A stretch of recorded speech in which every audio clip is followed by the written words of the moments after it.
Ay mga kakla, ayan at nandito naman tayo, syempre, diba? Di naman pwedeng semester lang yung paglulutuan ng ulam. Syempre paglulutuan din natin ang sarili natin, diba?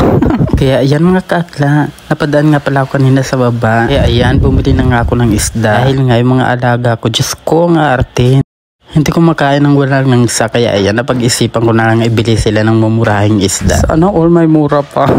Ito nga lang sa amin yan, isang tumpok, 50 lang, diba? Ang dami ng mura na. Ayan, pipilian ko nga lang muna dyan, yung medyo maganda-ganda pa. Ayan, lulutuin ko at ipiprito ko para ulam ni Mister. Diba dyan, ayan, ipapakain ko lang sa mga alaga ko. Ipapagsibin ko lang siya, lalagyan ko lang ng suka para hindi siya agad mapanis, diba mga kakla? Kaya ayan, nilagyan ko na nga muna ng asin para maya-maya lutuin na natin. Grabe mga kakla, diba? Minsan talaga may gusto tayong kainin. Sana all may gustong kainin. Yung iba kasi dyan, hilaw yung kinakain.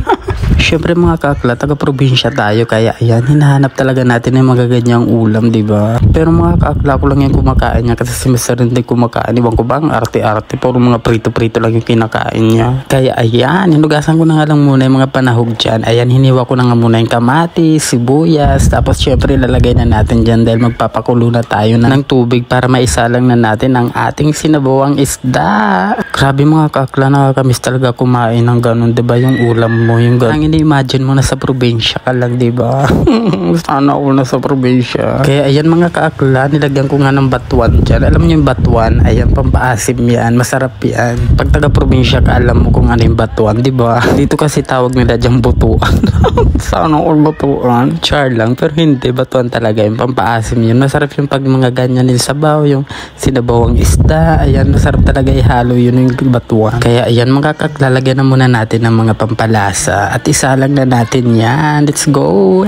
Ayan, syempre mga kakla, habang inaantay natin na kumulo yung iniinit natin na tubig.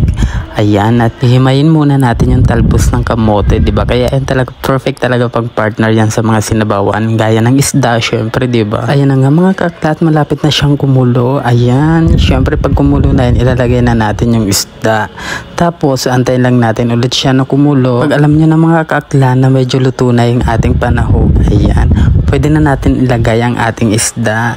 Ayan mga kakla, at ilalagay na nga natin ang ating ulo ng tambakol. Yan, grabe, perfect talaga siya pang sabaw. Sabi kasi nung binilang ko doon, masarap talaga pag ulo. Sana all masarap, lalo na pag ibang ulo.